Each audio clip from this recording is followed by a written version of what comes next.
So 20 years ago, in the wake of 9/11, with 3,000 innocent Americans dead, we debated the issue on this floor as to whether the United States would follow the British and the Russians into Afghanistan. I was here. I was asked to vote, and I remember why I voted yes. It was simple. Those responsible for 9/11 and the deaths of 3,000 innocent Americans were holed up in Afghanistan, building their forces to strike us again. Would we respond? The answer was obvious, yes.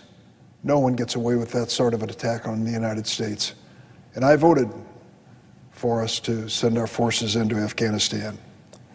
I dare say that neither I nor anyone else who voted for that decision ever dreamed that 20 years later we would still be in Afghanistan, having lost more than 2,000 American lives of the brave women and men who serve in our military there.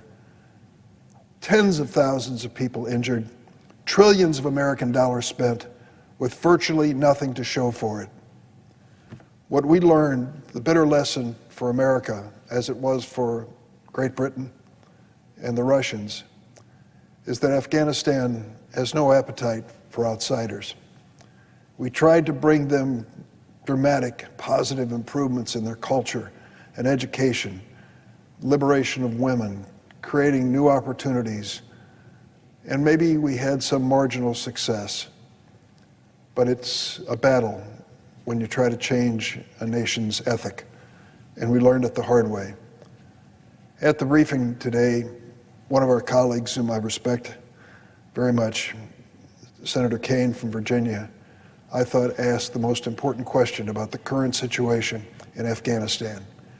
He said it was his understanding that the United States had spent billions, maybe more, in the training and equipping of the Afghan military forces supporting the government, and that we had in fact trained and equipped over 100,000, maybe as many as 300,000 of these Afghan security forces. And now they are losing territory and melding away into the landscape when they are under attack by the Taliban. And Senator Kaine said, I understand that there are only tens of thousands of Taliban and hundreds of thousands of Afghan security forces, and it appears we cannot hold our ground despite all the training, all the money. Was this a failure of training or more? And those representing the administration were very candid. It's not a failure of training. It is a mission that, frankly, cannot be accomplished. So when I hear the senator from Kentucky coming to the floor and begging us to stay, to what end? For what purpose? Senator Kaine, myself, and others invited him and the entire Senate to openly debate this question on the authorization for use of force in Afghanistan. There was resistance. And the idea of actually finally leaving Afghanistan after 20 years wasn't an original Joe Biden idea.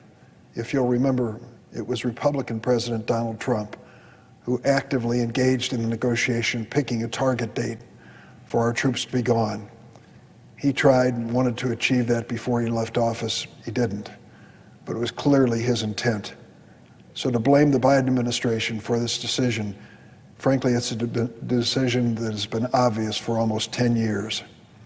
There comes a point when we have to acknowledge that we cannot ask another American to die in a vain effort to change Afghanistan into a modern nation. It will only come when the Afghan people reach that conclusion.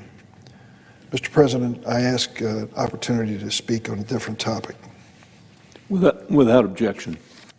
Mr. President, you know well, and I do too, that usually we aren't in session in this week of August. It's usually a time to head back home and meet with our constituents, eat our way through our state fairs, and enjoy some downtime with our families. This year I was looking forward to a visit by some of my grandkids to Springfield, where Loretta and I have a week or two of just getting to know the kids again. We didn't get to see them much last year because of COVID-19, and I was looking forward to the opportunity this year. But because we're in session, I was unable to. We hope maybe in a few days that changes. I think about those grandkids, all of my grandkids, 6 of them at this point, proud to say, and what kind of world we're going to be leaving them. A new school year is right around the corner, and along with all the normal supplies, they'll be buying face masks. For a young child, this pandemic must be confusing and scary. As a parent, you want to be honest with them, but you want to reassure them that everything's going to be okay. That goes for all the challenges of our day. Starting with climate change. This morning, the UN Intergovernmental Panel on Climate Change released its first report in 8 years. It's an alarm bell to the world, warning that our climate is changing much faster than we anticipated. I'd like to read a couple paragraphs from this morning's New York Times because they summarize these UN reports and do that summary so well. Nations have delayed curbing their fossil fuel emissions for so long that they can no longer stop global warming from intensifying over the next 30 years, though there is still a short window to prevent the most harrowing future. A major new United Nations scientific report has concluded. Humans have already heated the planet by roughly 1.1 degrees Celsius or 2 degrees Fahrenheit since the 19th century, largely by burning coal, oil, and gas for energy. The consequences can be felt across the globe. This summer alone, blistering heat waves have killed hundreds of people in the United States and Canada. Floods have devastated Germany and China. Wildfires have raged out of control in Siberia, Turkey, and Greece. So what do we say to our kids about this? Dad, Granddad, what are you doing about this?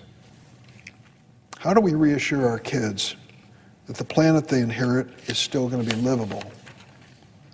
Words aren't enough. Denial certainly isn't a plan. We need to do something. And we need to do what generations of Americans before us have done. Face reality, face the challenges squarely. So I ask myself, and all of us, what are we doing to make sure that my grandkids and all of America's kids will be okay? We're going to have a chance to answer that question this week as the Senate begins debate on a proposal that will define the world my grandkids and everyone's kids will grow up in. President Biden's plan to build back better is the most ambitious investment in America's future in a generation. And much of that plan is included in the budget blueprint that we'll be considering in a very short time. This budget blueprint will strengthen our nation's economy and ensure that working families have a fighting chance and receive a fair share of the wealth that their work produces. It'll help close the income and opportunity gaps between the wealthiest among us and working families who are struggling to make it. And most importantly, it will give American workers the tools they need to outcompete any country in the 21st century.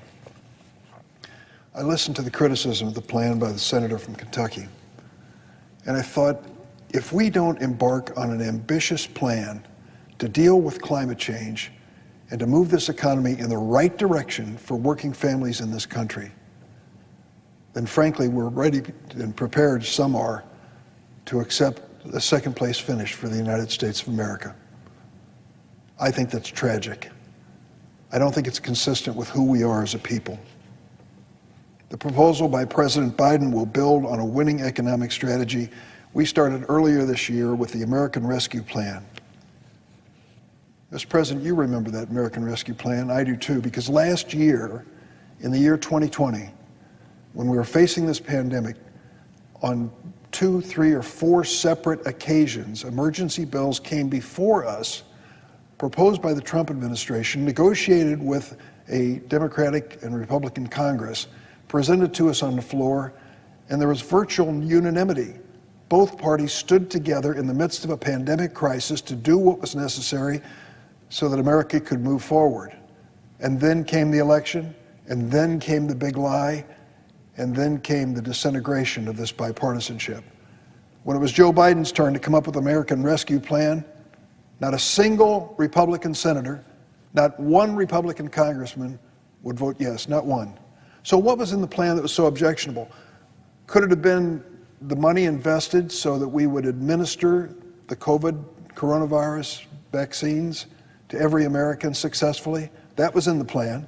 How about more money that we put in that plan for businesses so they could re-enlist their workforce and start up again at the end of this pandemic? That was in the plan. How about the money that we promised American families, $1,400 payment, cash payment, promised by Trump, delivered by Biden? That was in the plan, and not a single Republican would support it, not one. All of a sudden, rescue plans became a partisan measure in the United States Senate and the House. The Republicans walked away from it. Well, let me tell you what the American Rescue Plan has done. It has revived our nation's economy. We're on a course for a historic recovery. In the first 6 months, President Biden's economy has added nearly 700,000 jobs a month on average. During the first half of this year, our economy grew at the fastest rate in nearly 40 years. The American Rescue Plan, which not a single Republican would support, worked because it provided financial relief to the people who needed it the most, working families, and that relief has benefited everyone. As part of this package, and you know it full well, Senator, because you were one of the authors, we enacted a child tax credit that we believe, fingers crossed, will cut child poverty in America by half. Think of that for a moment. By half. With the Build Back Better plan, President Biden is proposing to extend that child tax credit and reduction in child poverty. It's not just a 6-month commitment, as it was under the rescue plan. Under the Biden Build Back Better plan, it becomes permanent. That enhanced child tax credit is already changing the lives of tens of millions of families across America. In my home state of Illinois, there are hundreds of thousands of parents who are now able to fill their gas tanks and buy groceries because of it. Let me tell you about one. Lydia, here's what she wrote. With the child tax credit, I'll be able to buy my kids their school supplies, clothes, what they need to get back to school, and put groceries on the table. In the wealthiest nation on earth, no parent should have to choose between clothing her children and feeding them. President Biden's plan to build back better is a blueprint for America's future, a future where every family knows the safety and dignity of financial security and every child can reach their full potential. I look forward to a vigorous debate in the Senate on these and other proposals in the budget blueprint. But right now I want to speak specifically to the funding the budget resolution provides for the committee I chair, the Senate Judiciary Committee. I see the chairman of that budget committee has come to the floor, Senator Sanders, and I thank you for crafting this important bill. This proposal will make historic investments in fixing our broken immigration system. Madam President, it's been 36 years since we've had any meaningful changes in our immigration law. You go back to Ronald Reagan as president. That was the last time. Simpson Mazzoli, names those of us who study the subject remember, but most people don't, I'm afraid. And yet that was the last time. Is there anyone who can say with a straight face that we don't have a broken immigration system in this country? We do. The proposal will give us historic investments in fixing it. These reforms have the potential to generate more than $1 trillion in economic growth over the next decade. I listened as a senator from Kentucky, the Republican leader, dismissed this whole conversation as blanket amnesty, and correlated all immigration problems to the current challenge, and it is a challenge, that we face at our southern border. The reforms that we have in mind will provide a pathway to citizenship for dreamers. Excuse me if I take this one personally, but it was 20 years ago that I introduced the DREAM Act in the United States Senate. As I say jokingly, at the time, if you ask people who are the Dreamers, they'd say a British rock group, right? Led by a fellow named Freddie. Well, maybe they were right then, but 20 years later, when you say Dreamers, and people say it frequently, you know who we're talking about. Kids brought to the United States by their parents who grew up in this country, pledged allegiance to that flag, every day in their school classrooms, believed in their heart of hearts that they were American to the core, only to learn, when the parents worked up courage to tell them when they were teenagers, that they were undocumented. They were kids without a country. The DREAM Act said, we're going to give you a chance, young man, young woman. You can earn your way to legal status and citizenship. Keep your nose clean, don't get in trouble with the law, pay the necessary fees, and wait, and we'll give you that chance to become part of America's future. And even with that uncertainty in their lives, with the inability to qualify for even federal government loans to go to college, they have written some dramatic stories. We all know them. Those of us in public life have met them. They are doctors and nurses and dentists. They are on the front lines of fighting the COVID-19 pandemic. They want to enlist, and some already have enlisted in our military. They are lawyers. They are entrepreneurs. They are amazing. And they did it all, never certain that they were going to be accepted in America. According to Senator McConnell, they're part of this blanket amnesty of these immigrants who want to come to our country. Forgive me, Senator, they're much more than that. They also take care of temporary protected status people. We have people in the United States who came here because of a crisis in their own countries. We accepted them. They've lived here for 20 years, and now, frankly, they're caught in the middle. We give them a chance to earn their way to citizenship. And farm workers. Madam President, do you know we have 2.4 million farm workers? These are men and women who get out and do the dirty, dangerous, hot work that Americans will never queue up to do. And they do it because we want fruits and vegetables on our table. We want meat and poultry processed safely, and Americans won't do the work. Let's just be very candid about it. And I know this based on all the people who've come to my office. These farm workers have been used by our country for years to pick our crops and deliver them safely to our tables. And we have a bill that we put together with the growers and the workers in total agreement that gives these farm workers a path to citizenship. When we had a hearing on it, the Senate Judiciary Committee, one of the Republican senators said, oh, just what we need, instant amnesty for farm workers. Do you know what that instant amnesty is like? You have to show that you have spent 10 years of your life working in the fields before you even qualify for the 9-year process that can bring you to citizenship. 19 years, instant amnesty? No, it isn't. And again, other essential immigrant workers who've been saving our lives and keeping our families fed during this pandemic. They're called essential workers, but the categories that created these essential workers were created by Donald Trump, not us, not Democrats. And we believe essential workers, whom we thank profusely during this pandemic, if they are undocumented, should have a chance at citizenship. Those are the groups we're trying to work to bring into America in a full-time status. They would expand funding for common sense measures that make our system safer for everyone by improving the process of asylum claims, will reduce immigration court backlogs, and start to secure our southern border. More than 200,000 DACA recipients are essential critical infrastructure workers. Tens of thousands of these young people have been saving our loved ones' lives as nurses and doctors and medical professionals. Hundreds of thousands of undocumented farm workers, who account for about half of our nation's farm workforce, do backbreaking labor every day to put food on our tables. These members of our communities have more than earned their path to citizenship. I'm going to get into the weeds a bit here, but I want to say under a Senate rule known as the Byrd Rule, any provision included in reconciliation must have a substantial and direct impact on the budget, and this impact cannot be merely accidental. That's kind of the roadmap for this budget resolution. I'm sure the senator from Vermont knows it well. Let's be clear.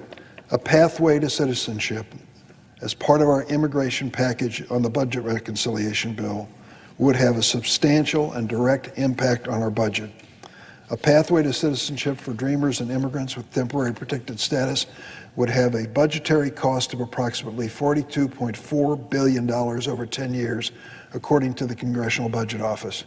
This is a critical component of our economic recovery. There is no world in which this budgetary impact is merely accidental. $42.4 billion. Creating a pathway to citizenship, though, is not just a matter of cost. There are also benefits. It would boost our nation's GDP by $1.5 trillion over the next 10 years. It would create 400,000 new jobs and increase every American's annual wage by an estimated $600. Win, win, and win. There is ample precedent for passing this important legislation through budget reconciliation.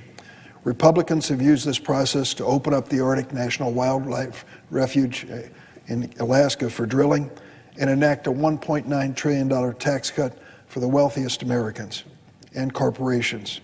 In addition, in 2005, Senate Republicans used reconciliation to dramatically increase the number of lawful permanent residents by an estimated 3.2 million over 10 years. Now they're saying it doesn't belong in reconciliation. In 2005, they put it in. This is the exact same immigration status we're proposing to give Dreamers, TPS holders, farm workers, and essential workers. I've tried for many years to pass a path to citizenship. Republicans have obstructed bipartisan immigration reform time and time again, including filibustering the DREAM Act at least 5 times. This year, I convened bipartisan immigration negotiations that dragged on for months.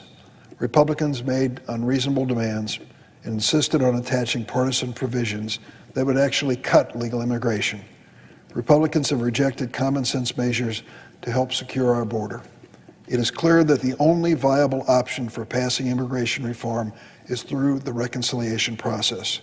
For those who claim they are concerned about our southern border, here's your chance. Here it is, to invest billions of dollars in smart and effective steps to improve border security.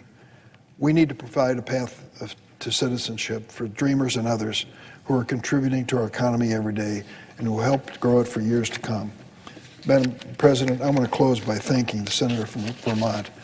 I don't know when I first approached him with this notion of including immigration, but from day one, Senator Sanders has been supportive of the concept and now has given us our chance. Millions of people who make America better are watching and hoping that in the next days and weeks, we can achieve our goal and give them a chance to find a path to citizenship and become an important part of America's future. I yield the floor. Thanks for watching, and if you haven't already, please consider subscribing to our channel. And while you're at it, please leave us a comment. Thank you for watching.